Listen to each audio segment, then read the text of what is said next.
Qual o melhor tipo de aditivo para o sistema de arrefecimento no radiador dos carros? Ele é de Cotia, São Paulo. Nossa, que pergunta muito Melhor bacana. aditivo para o sistema de arrefecimento do radiador.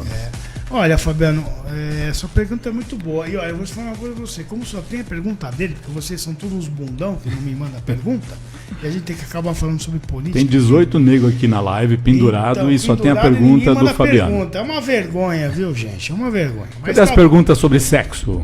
Também, a dona Diva sabe responder todas elas.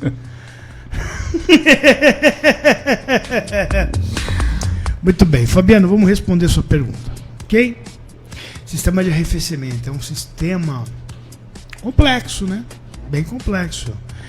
Durante todo o circuito do sistema de arrefecimento, várias coisas acontecem, né? Desde o transporte daquele líquido, né?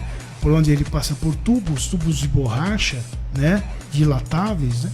Onde ele passa por radiador também, que o radiador contém colmeias de alumínio, né? Saindo por lá, ele passa por sensores com metal cobre exposto para medir a temperatura, né? Sondas no meio do caminho, lâminas bimetálicas que impedem, obstruem a passagem por completo de uma certa forma para ir liberando de forma gradual, que se chama válvula termostática, né? A válvula termostática é isso, são duas lâminas, é uma válvula bimetálica, ela abre assim e dilata. Conforme ela esquenta demais, ela vai, fecha, e a água vai passando. Passou a água, trocou a água, ela vai esfriando de novo e ela fecha de novo. Isso é uma válvula termostática. Depois a gente tem a bomba de água. Né? A bomba de água é um eixo onde tem um rolamento e ali tem uma turbina. Uma turbina que forma um turbilhão, vai girando conforme o motor gira. E aí o ciclo começa tudo de novo, porque a bomba começou a bombear e o ciclo começa tudo de novo. Você percebeu quantas coisas acontecem nesse sistema de arrefecimento? Fora o fato de aquele líquido entrar e passar pelo cabeçote, né? Através das juntas do cabeçote, próximo às válvulas de arrefecimento, as válvulas de abertura do cabeçote, e onde a temperatura é muito alta, e a temperatura de repente sobe naquele líquido, aí quando há a troca de água, a temperatura despenca, né? Então, você pode perceber que esse líquido de arrefecimento, ele sofre, ele apanha pra caramba, né? Você olha para tudo aquilo ali, não vê nada acontecendo, né? E tem o fato também dele ficar reservado, parte daquele líquido fica reservado na válvula, naquele reservatório de expansão, que a gente chama de reservatório de água, mas o nome correto é reservatório de expansão. Tanque de expansão. Isso, tanque de expansão. Olha, Dona Diva, show de bola. Então o que acontece é que o líquido de arrefecimento ele precisa obedecer a passar por diversas situações e ser aprovado por todas as situações, desde a lubrificação do eixo da bomba, até a não oxidação dos metais e bimetálicas que existem no meio do circuito. Então, às vezes a gente vai numa autopeça e pede qualquer fluido de radiador, o mais baratinho, né? Não aconselho não, cara. Boas marcas, como aquela da Bardal, né? Tem uma marca Bardal que é muito boa. Tem aquela da Radiex, uma marca muito boa. Colante. Coolante. Essa eu não me lembro. Essa mulher sabe de tudo. Essa eu não me lembro. Tem os da Tutela também. Tutela são marcas muito boas, né? Marca muito boa. Então você aí que quer colocar um radiador, a líquido de arrefecimento, um radiador, procure sempre uma marca muito boa. Mas antes de fazer isso, verifique se não é necessário uma limpeza, né? Porque o líquido de arrefecimento, ele não faz limpeza, ok? Limpeza é outro produto. Então limpeza, se for necessário limpeza, existem alguns outros produtos da Bardal que você coloca lá, roda durante alguns minutos ou um tempo, joga água fora, vai a sujeira embora. E aí sim você coloca o líquido de arrefecimento, ok? Faça num profissional, mande num profissional que ele vai ter essa habilidade para você, vai te oferecer um serviço bacana. Não faça isso em casa não, tá? Você pode provocar aí bolhas na bomba de água e você pode ter problemas, ok? Uma variante dessa pergunta. Às vezes a válvula termostática pode travar aberta ou fechada, não é? Sim. O que acontece nessas duas situações?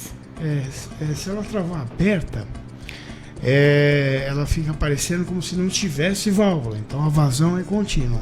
O que acontece é que a média de temperatura do motor começa a despencar, principalmente se o motor estiver em rotações altas, porque a bomba se torna super eficiente, né? E despencando a temperatura do motor, as peças internas do motor não se dilatam de forma correta. Então a taxa de compressão do motor começa a cair e a potência do motor começa a cair. O contrário, como acontece também, ela travar fechada, é o superaquecimento. O processo ao inverso. Queimar junta. A temperatura começa a subir demais. Isso. A senhora tá afiada hoje, dona Giva. A senhora vai começar a responder as perguntas hoje. Eu tô meio cabisbundo mesmo. Tô cabisbundo hoje. Não. Tô cabisbundo hoje. Seria um cara cabisbundo. Cara de bunda baixa. Cabeça baixa, cara de bunda. É isso. E aquece e queima junto do cabeçote. No caso de uma válvula termostática. Isso. Segunda situação agora. Às vezes o pessoal fala que a água passa dentro do motor junto com o óleo. Não é verdade. Existem os canais no bloco ou no cabeçote que passa o lugar correto da água, não é? Isso. Caramba, hein? Ela jamais se mistura ao óleo dentro do motor, a não ser quando a junta queima. Mas elas passam muito próximas. Existem, às vezes, paredes muito finas que dividem umas às outras propositalmente, para que a água que está passando resfrie também, baixe a temperatura do óleo também. Ok? Nossa, muito boa a sua pergunta. Agora, existe um outro arrefecedor do motor que não é o radiador, não faz parte do sistema de arrefecimento, dona Diva. Você aí, ouvinte que está aí na rádio, meu amigo, meu parceiro, gente fina, responda para mim. Vamos fazer essa pergunta para você. Vamos ver se até o final do programa vocês respondem. Além do radiador, da água do radiador, da bomba de água, do líquido de arrefecimento, da válvula, do reservatório de expansão, da válvula termostática, além de tudo isso, qual é o outro sistema de arrefecimento que todos os motores têm? Todos, esses são sem exceção, todos os motores têm. Sistema de arrefecimento de todos os motores? De todos os outros motores. Posso falar? Não, é para os ouvintes, dona Divanice Lucas Garcês. Se contém aí, por favor. Vamos ver se os caras estão participando da rádio, pô. Esse código de cores, ok? Isso é um código de cores. Que nem a Renault é sempre verde, né? GM é sempre azul. Fiat é sempre vermelho. Mas isso é por uma questão de marketing. Por uma questão de você fechar a compra com o fornecedor correto. Isso, na verdade, é proposital até para o próprio montador. Quando um cara chegar dentro de uma concessionária, o profissional abrir, olhar para o reservatório e ele ver a coloração diferente da coloração original, o cara perde a garantia na hora. Enquanto o carro estiver na garantia. Ele perde a garantia na hora. Então, a coloração do líquido de arrefecimento nada mais é do que um código de cores. Puro marketing, fechamento de venda. A GM é fechada com tal marca, a Volkswagen é fechada com tal marca. Isso acontece com o óleo também, isso acontece com os amortecedores do carro, com os consumíveis como vela, bobina, ok? Então, Correias, exatamente. Esses códigos de cores, não precisa ficar preocupado com relação a isso. Depois que você parar de levar o carro na concessionária para fazer as revisões, não fica preocupado com isso não, tá? Desde que dentro daquele frasco contenha todos os componentes recomendados pelo fabricante. Lá no manual tem o que é necessário para que haja um aditivo, né? Ele disse, ainda no assunto de aditivo, eu tinha um Fiat 147 com óleo solúvel. Qual o problema? Está perguntando ele. Não tinha barro no sistema. Já está avisando que não tinha barro no sistema. Óleo solúvel é muito usado em caminhão, né? É óleo de freio, cara, igual óleo de freio. Você joga o óleo solúvel lá e o que acontece é que ele só lubrifica. Só que falta coisas aquilo, né? O óleo, a água do arrefecimento não pode somente lubrificar, né? Não pode somente deixar disponível o sistema de lubrificação. Ele tem que conseguir dissipar a temperatura também, né? Ele precisa fazer com que a temperatura caia ou mantenha. Se você jogando o óleo solúvel, ele conseguir fazer isso, joia. Se ele não conseguir, é porque você precisa colocar um aditivo para aquele líquido se tornar eficiente na refrigeração. Ok?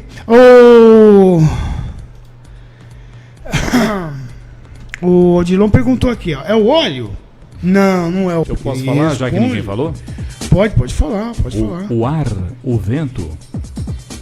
O vento traz você de novo. Errou! Não é? Não, é também. Mas um dos principais dissipadores de temperatura do motor é o câmbio. O câmbio? É o câmbio. É? Não O sabia. câmbio... Eu vou fazer uma pergunta para você. O câmbio aquece? O câmbio O aquece? funcionamento do câmbio em si sozinho, ele aquece? Eu acho que sim. Pelo menos o do Dodginho Polar esquentava um pouco. Não, sim, esquentava porque ele estava preso ao motor. Mas se você tirar o câmbio do carro e colocar ele em outro lugar para ele poder trabalhar, ele vai aquecer do jeito que ele aquece? Não. Não. O câmbio fica quente daquele jeito porque ele está preso ao motor. Ele está colado ao motor. Ao volante e à embreagem? Não, ele está colado ao bloco do motor. O volante está preso ao virabrequim. Aquele proposital de estar preso diretamente ao câmbio, daquela forma, com vários parafusos e o máximo possível, e ainda num ponto bem estratégico, que é próximo da parte inferior do motor, abaixo das camisas ainda, é para pegar aquela temperatura onde a água do arrefecimento não passa. A água do arrefecimento não passa por aquela região ali, é uma região muito baixa do bloco do motor, e aquela temperatura começa a migrar para o câmbio. E o câmbio, como é feito de alumínio, Dissipa o vento mais. passa por ele e dissipa ele. Em alguns câmbios existem até algumas aletas propositais para O câmbio é feito de alumínio. Alguns é feito de alumínio, Carcaça, outros né? carcaça de alumínio, a maioria, a grande maioria deles é de alumínio, né? Outros de antimônio, né? Mas mesmo assim, todos eles são feitos de materiais muito leves, né? Por vários motivos, mas o mais principal deles é para dissipar a temperatura. No caso do motor AP e no motor da GM, por exemplo, a capacidade de dissipação de temperatura desses câmbios é tão grande que eles precisaram interromper um pouco ela. Colocaram uma chapa no meio, uma chapa refratária, porque a temperatura do motor na parte inferior, se você não põe aquela chapa, ela cai tanto que o bloco pode sofrer empenamento por causa disso. Porque a parte inferior do motor fica numa temperatura e a parte intermediária do motor fica em outra. E aí há um empenamento no pé da camisa do motor, por falta daquela bendita daquela chapinha que fica entre o motor e o câmbio. Muito bem, vamos ouvir aqui agora. O Fabiano Zanelato. Herbert, meu carro tem 2 válvulas termostáticas. Por quê? Isso é bom? E se der problema em uma delas, qual o sintoma e o que pode acontecer? Muito boa. 2 válvulas termostáticas, ou seja, são 2 controles de circuito da água. Por que o sistema de arrefecimento é tão eficiente? Porque existe um controle do fluxo da água para a troca da posição da água. Presta bem atenção. Existe água que está dentro do bloco do motor. Existe água que estão nas mangueiras do radiador. Existe água que está dentro do radiador. A água que está no reservatório de expansão. A água que está no cavalete da válvula termostática, ou seja, várias etapas de localização da água. E a água ela não fica circulando assim, não. troca, para. Troca, para. Troca, para. Essa é a troca que a água faz. Ok? E algumas determinadas situações foram descobertas que acaba acontecendo o seguinte: de repente o seu motor entra numa situação severa de funcionamento e potência e torque, e aquela água que está dentro do motor pode haver aumento súbito de temperatura daquela água. Só que como a válvula termostática está depois dessa situação, ela pode fazer a troca tardia. Até que haja a troca, a temperatura do motor já começou a subir. Não a subir a ponto de queimar junto ao cabeçote, não é isso. É uma subida de 2 a 3 graus. Esses 2 ou 3 graus, isso não é bom. Isso não é bom. Por que não é bom? Não é bom hoje, não é bom hoje, não amanhã, não depois, mas daqui a um ano, essas diferenças de subida e descida de 2, 3 graus podem provocar microfissuras no bloco e no cabeçote do motor. Okay? E isso acontece em todos os motores. Todos os motores. Aí o que acontece é que os carros modernos agora vêm com 2 válvulas termostáticas. As 2 válvulas termostáticas estão em situações estratégicas para identificar esse momento de subida bruta de temperatura, para que haja uma troca mais eficiente da água, para que a temperatura não suba e se estabilize normalmente. E existe a situação contrária também. Às vezes o motor está pronto para fazer a troca da água, mas a temperatura lá fora, ambiente, ela é tão fria, tão abaixo, que a água que está para entrar no motor, ela sofreu uma queda muito grande. Então o que acontece é que essa água ela não pode entrar de uma vez. Ela tem que ir entrando aos poucos, senão ela vai provocar a queda da temperatura, que também não é bom. Arrefecimento não é refrigeração e nem aquecimento. Arrefecimento é manter a temperatura, é chegar naquela temperatura e parar naquela temperatura. Quando se trata de metal, temperatura se chama tamanho. É só pôr isso na sua cabeça. Quanto mais temperatura, maior é a sua peça. E a temperatura onde o seu ponteiro marca ali é exatamente no tamanho em que as peças ficarão dentro do seu motor. Se passou daquela temperatura, significa que as suas peças cresceram mais. E a chance de colisões dentro do motor é grande. A chance do pistão começar a raspar na camisa, ela é muito grande. Ok? Então, cair a temperatura significa que as suas peças também irão reduzir de tamanho. Aí você vai perder taxa de compressão. É por isso que alguns motores agora saem com essas 2 válvulas termostáticas para trabalhar melhor esse equilíbrio. Esse equilíbrio, muito bem. Esse equilíbrio de temperatura dentro do motor. E existem motores diferentes, motores maiores e motores menores. Motor de caminhão, motor de carros pequenos, carros grandes. Existe diferença entre a temperatura desses motores ou a temperatura é a mesma independente do tamanho do motor? Aí já é uma questão de projeto, né? A questão do projeto é assim, por que existe um número determinado para o arrefecimento no painel? Porque o engenheiro que montou e assistiu o funcionamento daquele motor em todas as situações de potência e torque que ele pode oferecer, o engenheiro precisa das peças naquele tamanho. E para ele conseguir as peças naquele tamanho, ele precisa que o sistema de arrefecimento esteja naquela medida.